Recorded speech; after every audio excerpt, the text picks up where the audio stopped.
સુરત શહેરના માન્ય મેયર શ્રી દક્ષેશભાઈ માવાણી, સુરત શહેર ભારતીય જનતા પાર્ટીના પ્રમુખ શ્રી પરેશભાઈ પટેલ, ધારાસભ્ય શ્રીમતી સંગીતાબેન, જેમને ભામાશા તરીકે અહીંયા હમણાં ઉલ્લેખ કર્યો એવા લવજીભાઈ બાદશાહ, પીપી સવાણી ગ્રુપના વડીલ આપણા સર્વના આગેવાન શ્રી વલ્લભભાઈ સવાણીજી, લેબ્રોન ડાયમંડ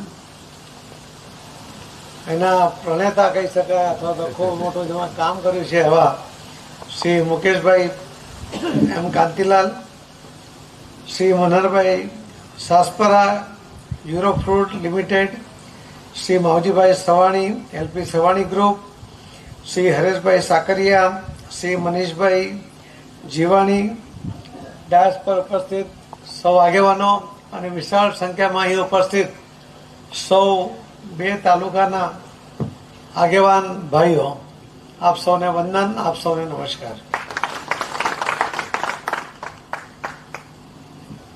મિત્રો, પાણી જલ એ જીવન છે. આપણે બહુ જ સ્વાભાવિકપણે એને માનીએ છીએ.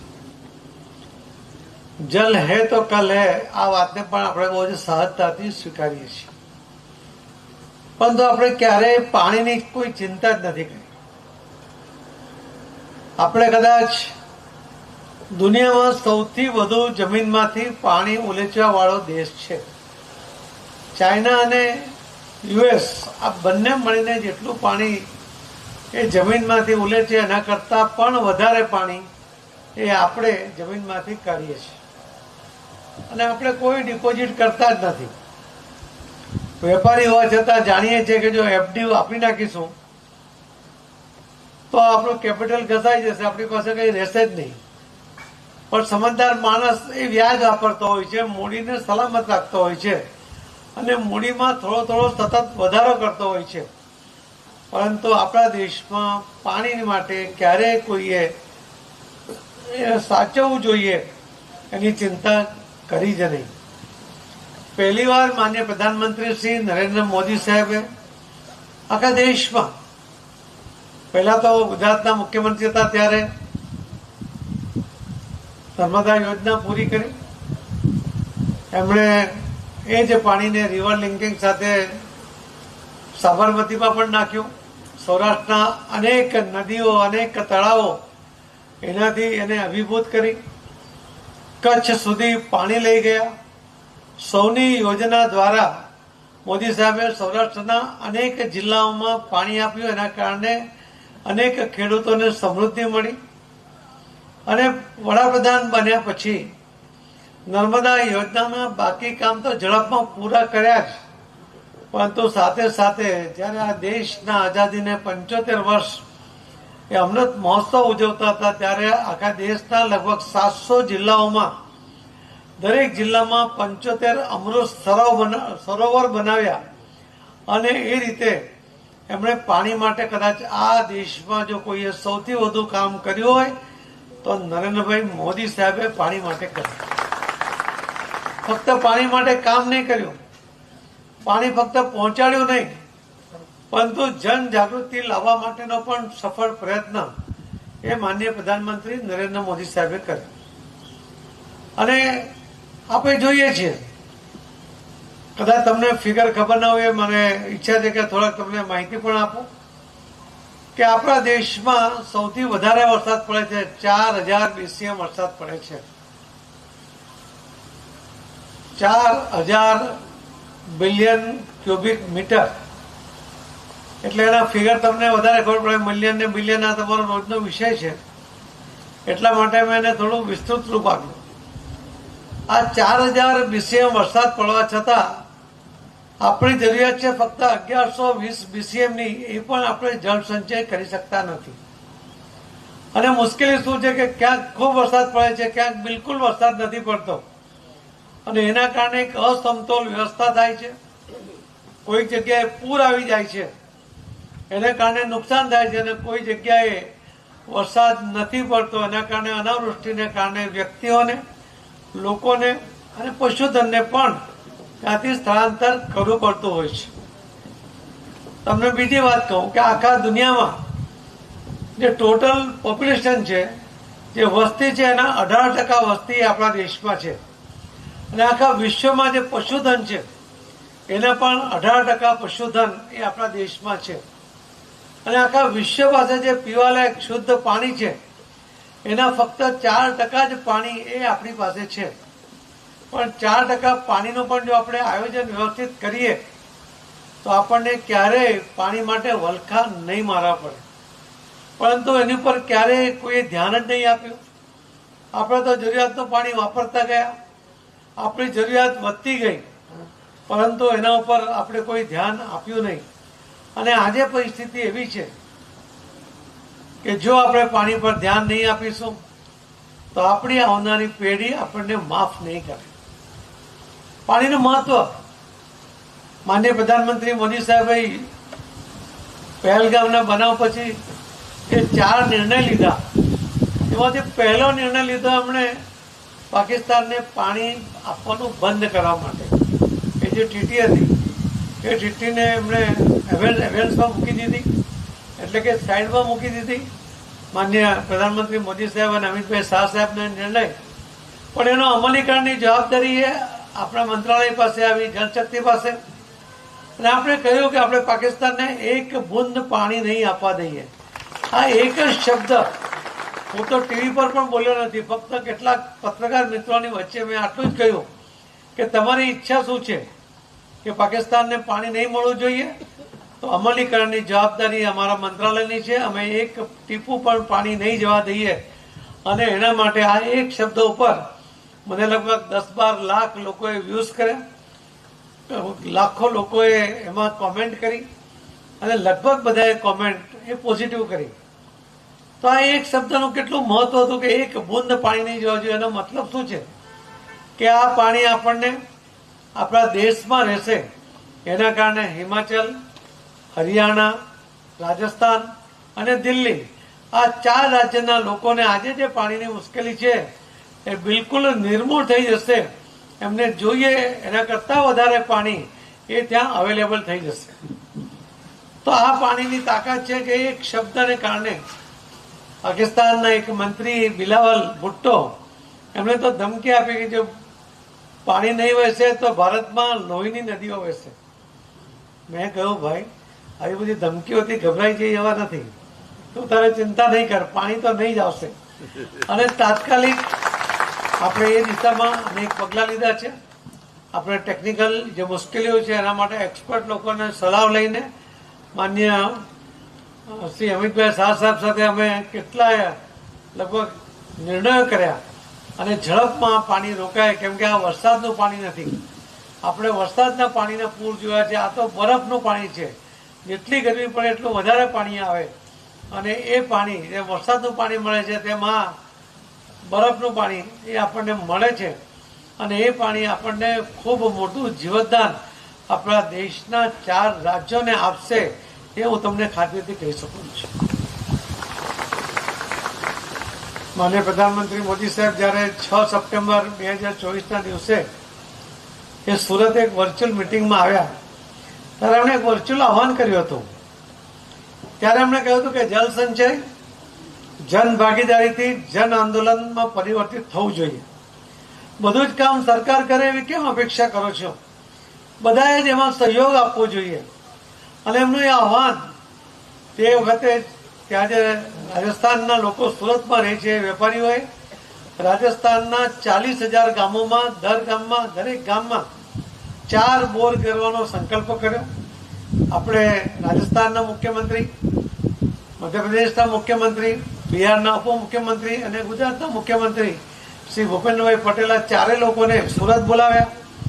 અને કોઈ આવેદન આપે એના બદલે રાજસ્થાનના મુખ્યમંત્રીને રાજસ્થાનના લોકોએ 40,000 ગામમાં કોણ ક્યાં બોર કરશે એનો નંબર, એનું નામ, એનું લિસ્ટ એ એમને સુપ્રત કર્યું. સ્વાભાવિક રીતે ઘણીવાર તો મુખ્યમંત્રી આવે ત્યારે માંગણીઓનો ઢગલો હોય, એના બદલે અમે શું કરીશું એનું લિસ્ટ એમણે આપ્યું. મધ્યપ્રદેશમાં 35,000 બોર કરવા માટેનું લિસ્ટ મધ્યપ્રદેશના ઊંચા લોકો છે એમણે આપ્યું. અને બિહારમાં 10 જિલ્લાઓના દરેક ગામમાં દરેકમાં 4 બોર કરવા માટેનું કામ પણ બિહારના વેપારીઓએ શરૂ કર્યું. આ તો ગુજરાત મોડેલ હતું અને ગુજરાત મોડેલ સૌથી આગળ હોવું જોઈએ, પરંતુ સૌથી પહેલા નંબરે છત્તીસગઢ આવ્યું, બીજા નંબરે મધ્યપ્રદેશ આવ્યું, ત્રીજા નંબરે રાજસ્થાન આવી ગયું અને આપણે છઠ્ઠા નંબરે આવી ગયા. મેં માન્ય મુખ્યમંત્રી શ્રી ભૂપેન્દ્રભાઈ પટેલને કહ્યું કે જો મુખ્યમંત્રી શ્રી તમે છઠ્ઠા નંબરે છો, તમે જો આમાં કામ નહીં કરશો ઝડપમાં તો પછી પ્રધાનમંત્રી મોદી સાહેબ તમને ઠપકો મળશે.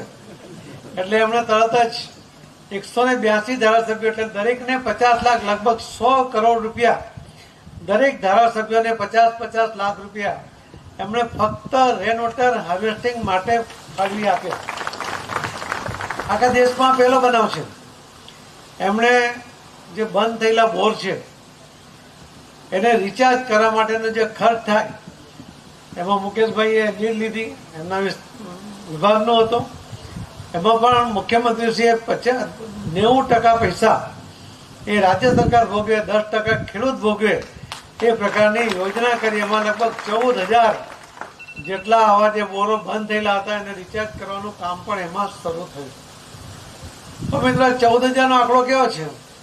હમણાં પરેશભાઈની બાજુમાં બેઠો હતો, મેં કીધું આજે અમારા મંત્રાલયના વેબસાઇટ પર આ છેલ્લા 5 મહિનામાં કેટલા સ્ટ્રક્ચર થયા છે એની વિગત કાઢો. એમણે હમણાંની વિગત કાઢી 13,70,000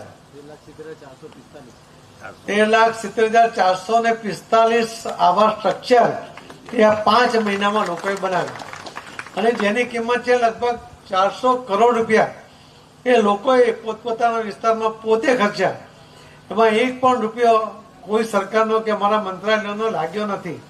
એટલે ખરા અર્થમાં જે માનનીય પ્રધાનમંત્રી મોદી સાહેબે કહ્યું ને કે જન આંદોલનમાં પરિવર્તિત થવું જોઈએ, તો આ જન આંદોલનમાં પરિવર્તિત થઈ ગયું છે. એટલા માટે તમે અહીં બેઠા છે. ઘણા બધા વ્યક્તિગત લોકોએ એમાં ખૂબ કામ કર્યું.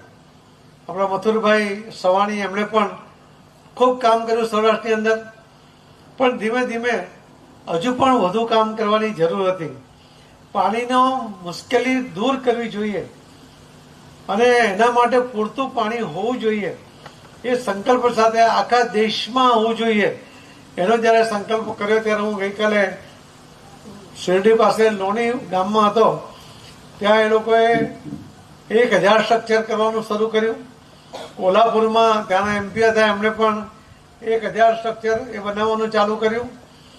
જલગાંવ જિલ્લામાં કર્યું, ધુળે જિલ્લામાં કર્યું, આંધ્રમાં કર્યું, અહેમદનગરમાં કર્યું.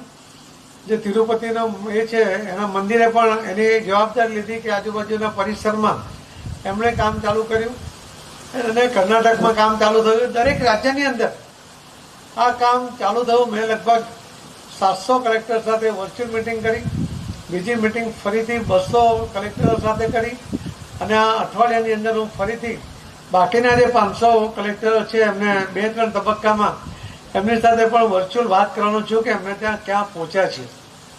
આપણે બનાસકાંઠામાં એ તો ડ્રાય એરિયા છે, ત્યાં બોર કરવાનો કે કૂવો કરવાને પરવાનગી મળતી નથી ને કોઈ બોર કરે તો એને પાણીનો લાઇટનું કનેક્શન જ મળતું નથી. અમે ત્યાં શંકરભાઈને વાત કરી, હર્ષભાઈનો જિલ્લો છે એમને વાત કરી અને એમણે ઉપાડ્યું કે અમે લગભગ 20,000 સ્ટ્રક્ચર જે અમારા મંત્રાલયના ટેકનિકલ જે અધિકારીઓએ કહ્યું કે ત્યાં કયા ગામમાં કેટલા સ્ટ્રક્ચર કરવા જોઈએ, તો એમણે 20,000 સ્ટ્રક્ચરની જગ્યા બતાવી અને એમાં પણ કામ ચાલુ કર્યું. એ પણ લગભગ 100 જેસીબી સાથે આવતા વીકમાં ત્યાં એક સાથે પાછા બીજા તાલુકાઓમાં કામ ચાલુ કરવા જઈ રહ્યા છે. હું 10 વર્ષથી મુંબઈ ગયો નહોતો, જરૂર જ નથી પડી, પણ મને મુકેશભાઈ ત્યાં લઈ ગયા. ત્યાં બીકેસીમાં ગયા, ત્યાં હરીશભાઈ પટેલ હરીશભાઈ મળ્યા, સાકરિયા, બાકીના લોકો પણ મળ્યા. અમારા મનીષભાઈ જીવાણી પણ અમારી સાથે જ હતા જતી વખતે પ્લેનમાં. એમણે બીકેસીમાં ડાયમંડના જે સૌરાષ્ટ્રના લોકો છે એમણે 50,000 સ્ટ્રક્ચર ખેતરમાં જે કરવાના છે એના માટેની જવાબદારી લીધી. લગભગ 4,000 રૂપિયાનું એક સ્ટ્રક્ચર થાય છે. એ પ્રમાણે 50,000 એટલે લગભગ 20 કરોડ રૂપિયાનું કામ થયું. પણ મનીષભાઈ અમારી સાથે ફ્લાઇટમાં હતા. એમણે કહ્યું કે હવે અમારી 15,000 તો હું એકલો જ કરવાનો છું. એટલે એમના ગ્રુપમાંથી એમણે જવાબદારી લઈ લીધી. મારા સુખદ આશ્ચર્ય વચ્ચે હું હરીશભાઈનો પરિચય નહોતો, અમે ત્યાં મળ્યા, પરંતુ અંગત પરિચય નહોતો. પણ બીજા દિવસે નાગજીભાઈનો ફોન આવ્યો કે હું ઘરે મળવા આવું છું. તો એ ઘરે મળવા આવ્યા તો મને એમ કે કંઈક કામ હશે. અમે ચા નાસ્તો કર્યો એટલે મને કહ્યું કે આ શું છે પાણી ઓળે, કે મને હરીશભાઈનો ફોન હતો. એટલે મેં એમને આખી સ્કીમ સમજાવી. તો મને કે મારે બી 1,000-1,500 સ્ટ્રક્ચર બોર કરવા છે. તો અમે કેટલા રૂપિયા થાય છે? મેં કીધું લગભગ 25-30 હજાર રૂપિયા એક બોરમાં થાય છે. તો એમ કે કેટલા થાય? એમ કરીને એમને ગણ્યું કે 20-22 કરોડ રૂપિયા થાય છે, અમે કરી નાખીએ. મેં કીધું નાગજીભાઈ આમાં 20-22 કરોડ રૂપિયા નથી થતા. તમે 1,500 કરો તો 4.5 કરોડ થાય. તમે 100 કરો તો 1,000 કરો તો તમારા 3 કરોડ રૂપિયા થાય. અને એમને સહર્ષ મારી સામે ત્યાંથી જ હરીશભાઈને ફોન કર્યો. એ તો ગામમાંથી મુંબઈ જતા હતા અને મુંબઈ લેન્ડ થયા હતા. એટલે તરત એમની સાથે વાત કરી કે ભાઈ તમે પાછા જાઓ અને ત્યાં આની તૈયારી શરૂ કરો. એટલે લોકો સામેથી આવે છે. જે જીટોની બીજી મિટિંગ પણ મુકેશભાઈ અને પંકજ કર્ણાવત અને બધાએ કરી. મોદી સાહેબે જે નૌકાર મંત્રના કાર્યક્રમમાં જે 9 સંકલ્પ લીધા હતા એમાં સૌથી પહેલો પાણી જળ સંચયનો હતો. અને એ જીટોવાળા મુકેશભાઈ અને પંકજ કર્ણાવતના કહેવાથી ચાર્ટર ફ્લાઇટ લઈને સુરત આવ્યા અને એમણે કહ્યું કે અમે આમાં મોટું કામ કરીએ, તમે મુંબઈ આવો. અમે મુંબઈ ગયા. હું રાજસ્થાનના મુખ્યમંત્રીને પણ ત્યાં લઈ ગયો હતો અને એમણે અમને કહ્યું કે અમે 100 કરોડ રૂપિયા આના માટે ખર્ચીશું. અમને કમિટમેન્ટ આપ્યું કેમ કે અમે કોઈના પૈસા લેતા નથી, અમે કોઈ એજન્સી સજેસ્ટ કરતા નથી. અમે ડિઝાઇન આપીએ છીએ, તમે પોતે એજન્સી નક્કી કરો, તમે પોતે એની સાથે ભાવતાલ નક્કી કરો અને તમે પોતે જ એ કામ પૂરું કરો. એમણે 100 કરોડનું કહ્યું એટલે મેં કહ્યું કે 100 કરોડમાં તો નહીં ચાલે, તમારે ઓછામાં ઓછા 300 કરોડ રૂપિયા આમાં ખર્ચ કરવા પડશે. કેમ કે 100 કરોડમાં એમણે 4 રાજ્યો કયા? એમણે કહ્યું ગુજરાત, રાજસ્થાન, મહારાષ્ટ્ર અને મધ્યપ્રદેશ. આ 4 રાજ્યોની અંદર અમે કરીશું. તો ભાગે પડતા ખાલી 25 કરોડ રૂપિયા જ આવે એક રાજ્યમાં. તો મેં કીધું આટલામાં તો પેટ નહીં ભરાય. તો અમને થોડું આનાકાની કરતા હતા. એટલે મેં કહ્યું જો અહીંયા બધા બેઠા છે ને 250-300 લોકો બેઠા હતા. મેં કીધું હું બધાને વ્યક્તિગત મળી લઈશ, મને કદાચ 10-15 દિવસ ટાઈમ લાગશે, પણ વ્યક્તિગત જો મળી લઈશ તો આ દરેક જણ 1-2 કરોડ રૂપિયા આપશે ને તો ઓછામાં ઓછા 500 કરોડ રૂપિયા આમાં થઈ જશે. એટલે જો નફાનો ધંધો કરવો હોય તો 300માં માની જાવ, નહીં તો 500 તમારા ખિસ્સામાંથી જશે. ને એમણે 150 તો મને તરત એમણે હા પાડી. મુકેશભાઈએ શું કર્યું? મુકેશભાઈ એક દિવસ આવ્યા. એ તો તરતડિયો સ્વભાવ છે ને, ખબર છે ને તમને, શાંત બેસાય નહીં. મને કે મારે આમાં શું કરવાનું છે? મેં તમે મશીન લઈ લો. અને એમણે ત્યાંથી ફોન કરીને એક 2.5 કરોડનું મશીન, એક 1.25 કરોડનું મશીન અને એક 35 લાખનું મશીન, આ 3 મશીનનો ઓર્ડર આપ્યો. એમણે લગભગ 700-800 બોર પોતાના મશીનથી, પોતાના પાઇપથી, પોતાના ખર્ચથી એ એમણે નવસારી વિસ્તારમાં અને વડોદરામાં ને બધે બનાવ્યા. અને એનું કામ આજે પણ સતત ચાલુ છે. મને એક દિવસ વલ્લભભાઈ મળી ગયા. મને એમને કહ્યું કે મારે પણ આમાં કામ કરવું છે. મેં કીધું આપણે મિટિંગ કરીએ છીએ અને એમાં પણ આપણે કંઈક ને કંઈક આગળ વધવાનો પ્રયત્ન કરીએ. દિવાળીજી તો હતા જ. મને બાદશાહ મળવા આવ્યા હતા ગઈકાલે. ત્યારે અમે કહ્યું મને કે અમે મુકેશભાઈ સાથે અમારો તો એક જ તાલુકો છે એટલે અમે સાથે જોડાઈ જવાના છે. પણ આ કોઈ એક વ્યક્તિનું કામ નથી, બધા સાથે મળીને પોતે જવાબદારી લેવી પડશે. અને એક મર્યાદા પણ કેમ નક્કી કરો છો કે અમે અમારો તાલુકો જ કરીશું? તમે જો બધા ભેગા થઈને કરશો, થોડા જગ્યાએ બધા કરશો તો બધાને જનજાગૃતિ આવશે કે આ કરવું જોઈએ. એટલે દરેક તાલુકામાં, દરેક જિલ્લાના લોકોને પણ આ કરવાની ઈચ્છા થશે. અને આ જે પાણી છે, દાખલા કે નવસારીમાં ગયા મહિનામાં પ્રધાનમંત્રી મોદી સાહેબ જ્યારે સુરત આવ્યા હતા અને પછી નવસારીનો કાર્યક્રમ હતો બીજો, એમના સ્વાગત માટે અમે આ 4x4x6નો ખાડા કરીને એમાં સ્ટ્રક્ચર પથ્થર નાખ્યા. તો 24 કલાકમાં 1100 સ્ટ્રક્ચર પૂરા કર્યા.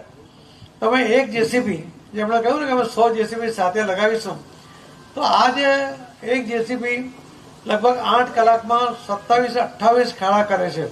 એટલે એક ખાડાનો ખર્ચ એ લગભગ 300 રૂપિયાની અંદર આવે છે.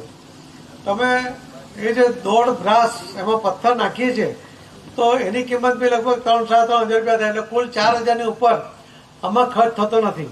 એમાં કેટલીક જગ્યાએ પથ્થરપુર નજીકથી મળે એટલે ઊંચું ભાડું થાય, ને કેટલીક જગ્યાએ દૂરથી લાવવો પડે તો બી હવે તમારો 4,000નો ખર્ચો થાય છે. પણ નવસારીમાં 3,000 મિલીમીટર વરસાદ પડે છે, અને એમાં એક જ વીઘામાં એક ખાડો કરીએ તો એની અંદર લગભગ 7 થી 8 લાખ લીટર પાણી એ જમીનમાં ઉતરી જાય છે. તમે જો ત્યાં સૌરાષ્ટ્રમાં કદાચ ઓછો વરસાદ થાય તો બી તમે 4 થી 5 લાખ લીટર પાણી તમે એક ખાડામાં ઉતારી શકો. અમારું માનવું છે કે જે ટેકનિકલ લોકો કહે છે કે તમે એક વીઘામાં એક ખાડો કરો. તમારી પાસે 10 વીઘા હોય તો તમારે ઓછામાં ઓછા 10 કરવા જોઈએ. પણ તમે જ્યારે જનજાગૃતિ કરવા જઈ રહ્યા છો ત્યારે પણ તમારે એક ધ્યાનમાં રાખો કે એક ખેતરમાં એક જ કરી આપો, બાકીના ખેડૂતોને પણ એમાં થોડું યોગદાન આપવા દો. એમને પણ તમે પૂછો તો જિલ્લામાં બીજા પણ આગળ વધો, પરંતુ એનાથી બધી જે જગ્યાએ થશે ને તો આ એક વરસાદની અંદર પાણીનું જે લેવલ ઉપર આવશે, પાણીની જે ક્વોલિટી સુધરશે, પાણીને અંદર જે કુદરતી જે કન્ટેન્ટ આવશે એ જળવાઈ રહેશે. અને આપણી સ્થિતિ કેવી છે, મેં તમને કહ્યું કે આટલો વરસાદ પડે છે પણ આપણી સંગ્રહ શક્તિ ફક્ત 750 BCM છે. જરૂરિયાત આપણી 1120 BCM છે. અને વિકસિત ભારતની આપણે વાત કરીએ છીએ, મોદી સાહેબ જ્યારે વારંવાર કહે છે ત્યારે 2050 સુધીમાં પણ આપણી જરૂરિયાત ફક્ત 1180 BCMની જ થવાની છે. પણ આજે 750 છે. આપણી પાસે સરદાર સરોવર છે, ઉકાઈ છે, તમારો પીકેસી છે, તમારો કેન બેતવા છે, બ્રહ્મપુત્રા છે, કાવેરી છે, અનેક નદીઓ છે. આખા દેશમાં લગભગ 6,500 ડેમ બનેલા છે, અને છતાં એની ટોટલ જે કેપેસિટી છે પાણી સંગ્રહ કરવાની એ ફક્ત 250 BCMની છે. બાકી જે નદી નાળાઓમાં ડિસેમ્બર જાન્યુઆરી સુધી જે કંઈ પાણી બચતું હોય છે એ 500 BCM થાય છે. એટલે કુલ આપણી પાસે 750 BCM આપણે પાણી રોકી શકીએ એવી સ્થિતિમાં આજે છીએ. હવે આજે આપણે નવા ડેમ બનાવી દઈશું તો હવે એવી કોઈ મોટી નદીઓ બાકી નથી કે જ્યાં ડેમ બન્યા નથી અથવા તો બની નથી રહ્યા. એટલે હવે જે નવા પણ બનાવીશું ને તો 100-150 BCMથી વધારે પાણી આપણે રોકી શકીશું નહીં. ને આપણી જરૂરિયાત તો ઘણી બધી છે. તો એના માટે જો જળ સંચય કરવું હોય તો પાતાળમાં જમીનમાં પાણી ઉતારવું એ સૌથી સસ્તું અને સૌથી સરળ છે.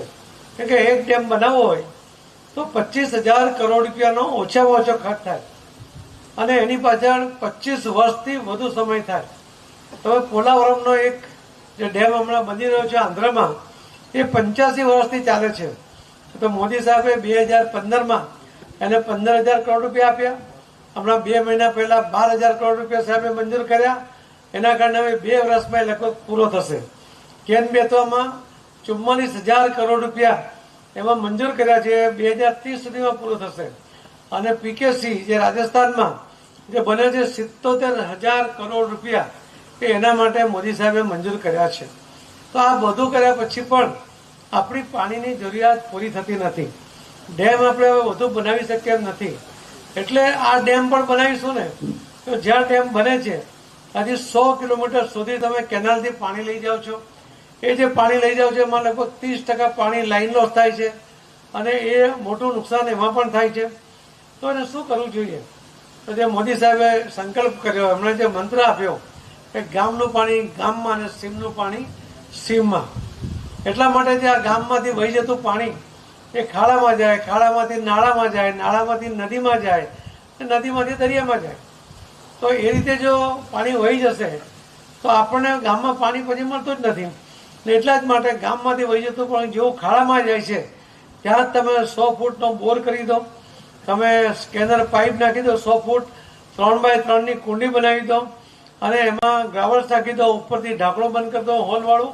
આ સ્કેનર પાઇપને કારણે તમારું પાણી ગળાઈને એ જે બોરમાં જશે એ પાણીમાં આપણે સબમર્સિબલ પંપ મૂકતા જ નથી, પરંતુ જે ગામના ત્યાં હયાત બોર હશે કે હયાત કૂવા હશે એના પાણીનું લેવલ એ એકદમ ઊંચું આવી જશે, એનો ક્વોલિટી પણ એકદમ સુધરી જશે.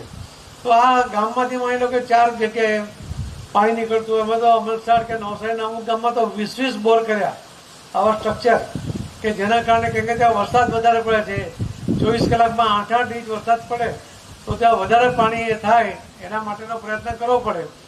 તો ત્યાં પણ આવા બોરને કારણે પાણી ઉતરવાનું વધુ સહેલું થાય.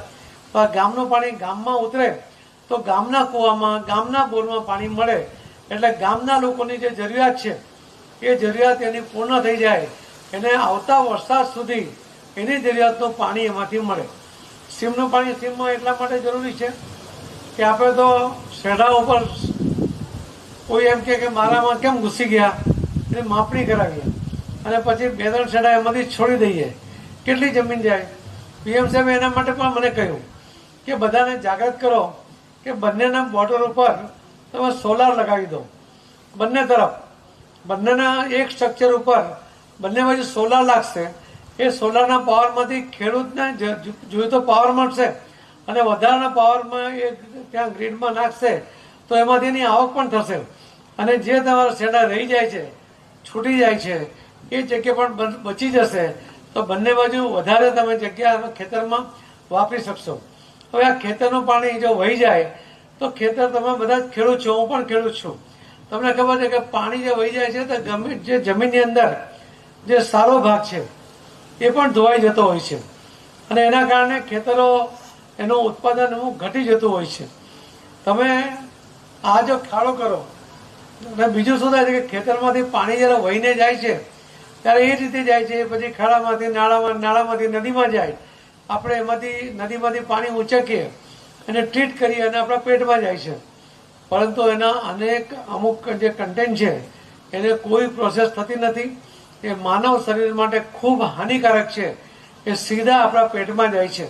હવે જો તમે ખેતરમાં આ રીતે પાણી ઉતારી દેશો તો એની અંદર જે કંઈ તમે ખાતર વાપર્યું હશે, યુરિયા હશે, ફોસ્ફેટ હશે કે કોઈ પણ, એ ખાડામાં જ ઉતરી જશે અને એ ખાડાનું પાણી જ્યારે બોરમાં જશે અને માની લો કે અમુક કન્ટેન એમાંથી આવશે તો એ પાછું ખેતરમાં જ વપરાશે, એટલે ખેડૂતોને બીજું ખાતરની જરૂરિયાત પણ ઓછી પડશે.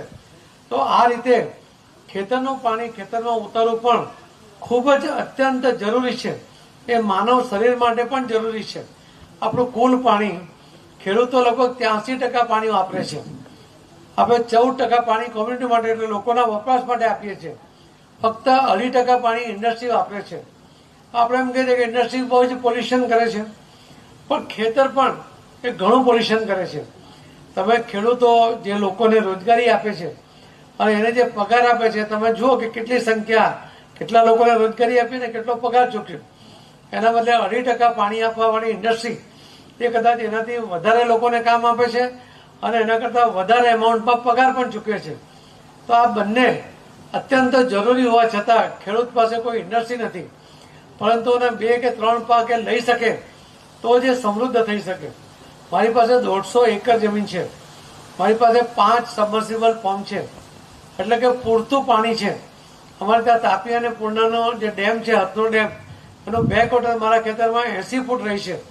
ત્યાંથી અમે 20 HP મોટરો લગાવેલી છે, તો પણ મને ક્યારેય એમાં પોસાતું નથી. તમે વિચાર કરો કે આટલો સાયન્ટિફિક સિસ્ટમથી એ કામ કરવા છતાં જો ત્યાં પોસાતું નહીં હોય તો સામાન્ય ખેડૂતને શું પોસાય? એ તો બિચારો જે મજૂરી કરે પોતાના ખેતરમાં, મજૂરી જગ્યાએ પોતે કામ કરે એટલા જ પૈસા કદાચ બચાવી શકતો હશે. અને એટલે ધીમે ધીમે ખેડૂત ઘસાતો જાય છે, ગામ તૂટતા જાય છે. અને ગામ જ્યારે તૂટશે અને શહેરનો વધારે વિકાસ થશે, આજે 50% પર આપણે આવી ગયા છે, તો આ જો ગામને અલગ નહીં રાખી શકીશું અને આ જ રીતે પાણીનો વ્યય કરીશું તો ગામના લોકો તમને પાણી લેવા નહીં દેશે, શહેરના લોકો સુધી પાણી પહોંચવા નહીં દેશે. અને એટલા જ માટે ગામમાં પાણીની કિલ્લત ન થાય એના માટે આપણે બધાએ પ્રયત્ન શરૂ કરવા જોઈએ. અને એની અંદર મેં આપને કહ્યું તેમ કે લોકો તૈયાર છે. તમે બધા આજે અહીંયા ભેગા થયા છો, તમે કલ્પના કરો કોઈ બીજા રાજ્યમાં આપણે હમણાં એમ કહીએ કે અહીંયા અમે એક મિટિંગ કરી, લોકોએ આખો તાલુકો કે જિલ્લામાં કામ કરવા માટે કહ્યું. અમને હરીશભાઈએ કહ્યું કે અમારે 5-6 કરોડ રૂપિયા ખર્ચ થશે, પણ મને એનો આનંદ છે. પૈસા ખર્ચ કરીને, લોકસેવા કરીને આનંદ મેળવો, સંતોષ મેળવો, એ તો ગુજરાતમાં જ હોઈ શકે, ગુજરાતના બહાર ના હોઈ શકે. એટલે હું જ્યારે દિલ્હીમાં મને પૂછે છે ને ગુજરાતીની વ્યાખ્યા શું, ત્યારે હું કહું છું કે જે હાથ લંબાવે તો ફક્ત આપવા માટે લંબાવે, માંગવા માટે નહીં લંબાવે, એ ગુજરાતી. અને એવા આ ગુજરાતને પાણીયુક્ત કરવું છે. મારે તો આપને કેવું છે કે 4 વર્ષ ત્રીજી ટર્મના મોદી સાહેબના બાકી છે અને ચોથી ટર્મમાં મોદી સાહેબ આવે એના પહેલાં 4 વર્ષની અંદર આખા દેશમાં દરેક ગામમાં અને દરેક ખેતરમાં જોઈએ એટલું પાણી મળે એની વ્યવસ્થા આપણે કરવાની જવાબદારી છે અને આપણે ચોક્કસ કરીશું એની તમને હું ખાતરી આપું છું. મિત્રો, મોદી સાહેબે હમણાં એક પાયલોટ પ્રોજેક્ટ આપ્યો, જેમ નળ સે જલમાં 19 કરોડ ઘરોની અંદર નળથી જળ આપવા માટેની યોજના બનાવી 15 કરોડ લોકોને અપાઈ ગયા છે પાણી, અને 4 કરોડ લોકોને જો આપવાનું છે એ પણ અમે 28 સુધીમાં પૂરું કરીશું. પણ મોદી સાહેબે હમણાં મને 1100 કરોડ અને બીજા 1600 કરોડ રૂપિયા એટલા માટે આપ્યા કે દરેક ખેતરમાં ફોર્સથી એક જગ્યાએ પાણી આપે અને એમાંથી લોકો ડ્રીપ સિસ્ટમથી પછી પોતાની ખેતી કરે. એને ઓછું પાણી નહીં આપે, પૂરતું પાણી આપે, પૂરતા ફોર્સથી આપે. એ પ્રકારની યોજના અમે હમણાં પાયલોટ પ્રોજેક્ટમાં દરેક રાજ્યમાંથી એક જગ્યાએ અમે સિલેક્ટ કરીને 20 જગ્યાએ પ્રોજેક્ટ કરવાના છે. અમે ગુજરાતમાં પણ 1-2 જગ્યાએ આવા જિલ્લામાં લગભગ 4-5 હજાર હેક્ટર જમીનની અંદર એક પ્રોજેક્ટ કરવા તરફ જઈ રહ્યા છે.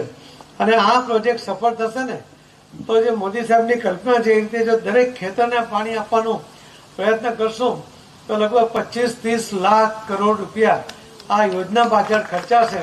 આટલી મોટી યોજના ક્યારે બની નથી અને આપણને જે લીડરશીપ મળી છે નરેન્દ્ર મોદી સાહેબની ત્યાં જ આ શક્ય બનશે. જે અટલ બિહારી વાજપેયીજી એવું કહેતા હતા કે રિવર લિંકિંગ કરવું જોઈએ. એમણે એમ પણ કીધું કે ત્રીજું વિશ્વયુદ્ધ થશે એ પાણી માટે થશે. હું આપને કહું છું કે રિવર લિંકિંગમાં સૌથી પહેલું કામ મોદી સાહેબે શરૂ કર્યું. નર્મદાથી સાબરમતીથી માંડીને ગુજરાતની નદીઓ જોડી. કેન બેતવા 2 નદીઓ જોડવાથી 10,62,000 હેક્ટર જમીનને સિંચાઈનું પાણી મળશે અને 62 લાખ લોકોને પીવાનું પાણી મળશે.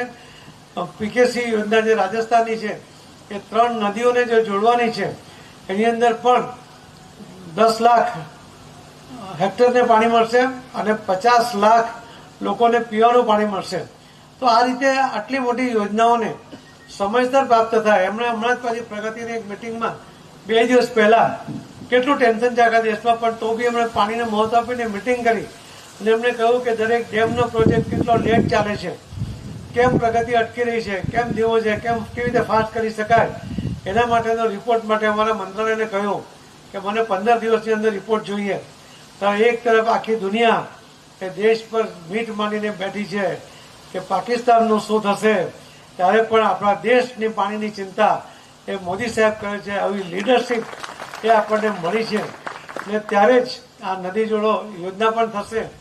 અને ત્રીજું વિશ્વયુદ્ધ ભલે થાય, ભલે પાણી માટે થાય, પણ આપણો દેશ ભારત એ વિશ્વયુદ્ધમાં પાણી માટેના યુદ્ધમાં ક્યાંય નહીં હોય.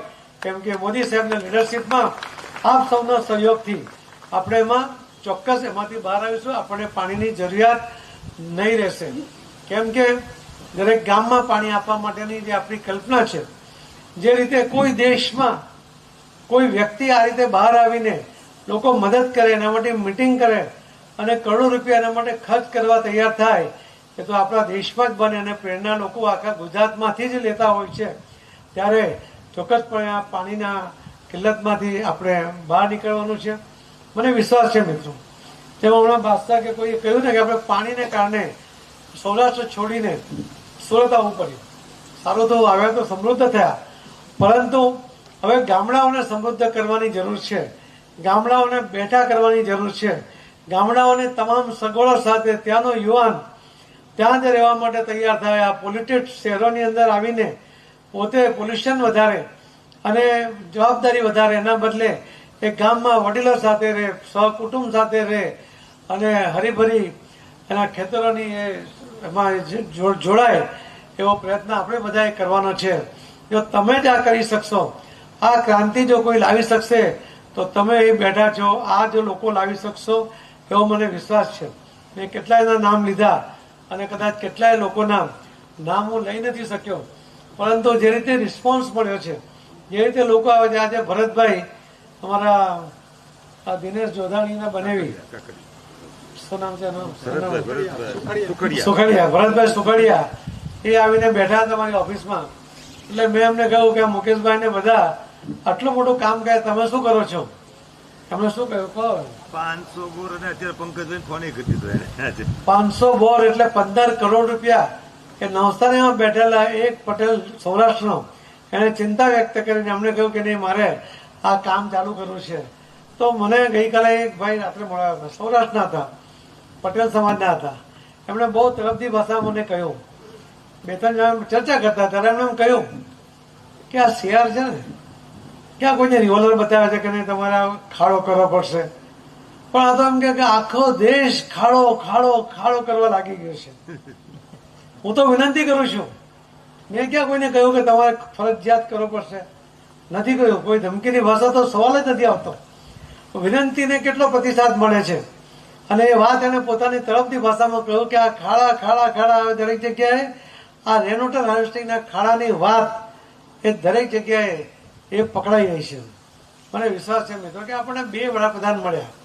એક લાલ બહાદુર શાસ્ત્રી, એમણે જ્યારે યુદ્ધ થયું ત્યારે આહવાન કર્યું દેશના લોકોને કે જો દેશની સ્થિતિ સારી નથી, તમે એક સમયનો ભોજનનો ત્યાગ કરો. પરિસ્થિતિ ખરાબ હતી, બધા જાણતા હતા. અને વડાપ્રધાને કહ્યું, લાલ બહાદુર શાસ્ત્રીજીએ કહ્યું, લોકોએ એક સમયના ભોજનનો ત્યાગ કર્યો. આ બીજા પ્રધાનમંત્રી આપણને મળ્યા. એમણે કોરોનાનો સમય જોયો. આખો દેશ નહીં, આખી દુનિયા યુદ્ધ કરતા પણ ખરાબ પરિસ્થિતિમાં હતું. કાલે કોનું શું થશે ખબર નહીં, કાલે કોના જવાના સમાચાર આવશે ખબર નહોતી, ઇન્ડસ્ટ્રીનું શું થશે ખબર નહોતી. એવા સમયમાં પણ મોદી સાહેબે રેમડેસિવિરથી માંડીને બધી વ્યવસ્થા તો કરી જ, પણ સાથે સાથે આહવાન કર્યું હતું કે મારા દેશનો એક પણ વ્યક્તિ ભૂખો નહીં સૂવો જોઈએ. પહેલા પ્રધાનમંત્રીએ કહ્યું કે એક સમયના ટંક એક ભોજન તમે ત્યાગ કરો. ને આ પ્રધાનમંત્રીએ કહ્યું કે મારા દેશનો એક પણ વ્યક્તિ ભૂખો નહીં સૂવો જોઈએ. તમે ન્યૂઝમાં ક્યાંય નહીં વાંચ્યું હોય કે કોરોનાના સમયમાં ભૂખમરાને કારણે કોઈ વ્યક્તિનું મૃત્યુ થયું, તો ભારતમાં એક પણ સમાચાર નહીં થયો. અને બધાએ એ જવાબદારી મોદી સાહેબનું આહવાન હતું, પણ તમે બધાએ મળીને એ આહવાનને ઝીલી લીધું. કોઈએ પણ પોતાના વિસ્તારની અંદર રસોડા ચલાવ્યા હશે, ત્યાં જરૂર છે ત્યાં એમણે જમવાની વ્યવસ્થા કરી હશે, એમને ફૂડ પેકેટ આપ્યા હશે, પણ કોઈને ભૂખા સુવા નહીં દેતા. આ જે મોદી સાહેબના આહવાનનો પ્રતિસાદ ત્યારે પણ આપણે જોયો છે. ને પોઝિટિવ કે ત્યાગ નહીં, ભૂખો નહીં સૂવું જોઈએ એવો સંકલ્પ. અને આજે એમણે પણ આ જ કહ્યું છે કે પાણી એ અમારી જરૂરિયાત છે. પાણી છે, જલ છે તો કલ છે. અને આ જળ જીવનથી મૃત્યુ સુધી દરેક જગ્યાએ આપણને એની જરૂરિયાત છે. ત્યારે આવા પાણીનો સંચય કરવા માટેની જવાબદારી જ્યારે આખો દેશ ઉપાડી રહ્યો છે, ત્યારે આ દેશમાં પાણીની ક્યાંય જગ્યાએ કિલ્લત નહીં થાય એની તમને હું ખાતરી આપું છું. અને સૌરાષ્ટ્રમાં પણ જે રીતે આ કામ ઉપડ્યું છે, કચ્છમાં પણ હું જ્યારે ગયો ત્યાં ભાનુશાળી પટેલ સમાજ અને આહિર સમાજ એમણે પોતે 3 કરોડ ને 11 લાખ રૂપિયા ત્યાં ને ત્યાં ભેગા કર્યા. એ જે ગામમાં કાર્યક્રમ હતો ને, એ ગામની વસ્તી ફક્ત 64 લોકોની છે, કે બાકીના લોકો બધા જ મુંબઈ ગયા છે. એમને બધાને તે દિવસે ત્યાં હાજર કર્યા હતા. અને એમણે બીજું કહ્યું કે એમણે કચ્છ માટે અમારા મંત્રાલયની 5-5.5 કરોડ રૂપિયાની એક યોજના માટે એમણે ડિમાન્ડ મૂકી. મેં તો તમારો સહયોગ કેટલો રહેશે? એમણે કહ્યું અમે 400 કરોડ રૂપિયા ભેગા કરીને અમે મંત્રાલયમાં જમા કરાવીને અમારો ભાગ આપીશું. એવી ભાવના સાથે એમણે આજે કચ્છમાં પણ કામ ચાલુ કર્યું છે. આવો આપણે સાથે મળીને આ સૌરાષ્ટ્રની ધરતી હોય કે ગુજરાતની હોય કે આ દેશમાં જ્યાં પણ આપણે કરી શકીએ ત્યાં કામ કરીએ. અને આ કામ જ્યારે કરો છો ત્યારે એમાંથી જે બાકીના લોકો જે પ્રેરણા લે છે ને, એ ખૂબ મોટું કામ થાય છે. એટલા જ માટે અમે કહીએ છીએ કે તમે 100 જેસીબી સાથે મૂકીને કામ ચાલુ કરો. બધા જ એવા લોકો ભેગા થશે, એમને લાગશે કે શું થઈ રહ્યું છે, એની ચર્ચા થશે, લોકોનો ઉત્સાહ વધશે.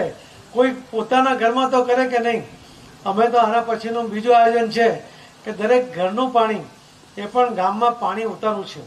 કે આપણને શહેરમાં તો 135 લીટર પાણી પર હેડ મળે છે અને ગામડામાં 55 લીટર પાણી પર હેડ મળે છે.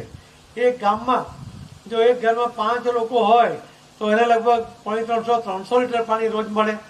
એ આખા વર્ષમાં 365 દિવસમાં લગભગ 1,00,000-1.5 લાખ પાણી તો વાપરી નાખે. પણ પાણી બચાવે કંઈ નહીં. પણ જો એનો 14x45 નાનું ઘર હશે અને એમાં ફક્ત 100 મિલીમીટર જ વરસાદ પડે, વરસાદ તો ખૂબ પડે છે, પણ 100 મિલીમીટર જ વરસાદ પડે અને એ પાણી જો એ નીચે ઉતારે પાઇપથી અને જમીનમાં ઉતારી દે, ભલે 2 ફૂટ 3 ફૂટનો ખાડો કરીને એમાં પાઇપ છોડીને પથ્થર નાખીને મૂકી દે, તો પણ 1 લાખ લીટર પાણી એ જમીનમાં ઉતારી શકે. જો 200 મિલીમીટર વરસાદ પડશે તો 2 લાખ લીટર પાણી એ જમીનમાં ઉતારી શકે. અમારો બીજો પ્રયોગ એ છે કે આ પતે પછી આપણે દરેક ઘરનું પાણી પણ એ જમીનમાં ઉતારીને જમીનને સમૃદ્ધ લીલીછમ કરવા માટેનું એક ક્રાંતિકારી પગલા તરફ આગળ વધી રહ્યા છે અને એમાં આપ સૌનો જે સહયોગ મળે છે એના માટે હું આપ સૌને વંદન કરું છું, નમન કરું છું, ખૂબ ખૂબ આભાર પણ માનું છું. મોદી સાહેબ અને અમિતભાઈએ જે નિર્ણય કર્યો છે એમાં ઘણાને શંકા હતી કે આ પાણી અટકશે કે કેમ. પત્રકારોને પણ હોય, તમારા મનમાં પણ જિજ્ઞાસા હોય. આજે તરત આપણે પાણી અટકાવી શકીએ એવી સ્થિતિમાં નથી, પરંતુ બહુ દિવસ પાણી અટકશે પણ અને આપણા તરફ વળી પણ જશે એની તમને હું ખાતરી આપું છું અને તમારા સાથ સહકાર સાથે જ આપણે કામ કરીશું એવી ખાતરી સાથે ફરીથી આપ સૌનો ખૂબ ખૂબ આભાર સાથે મારી વાતને વિરામ આપું છું. જય જય ગરી ગુજરાત, ભારત માતા.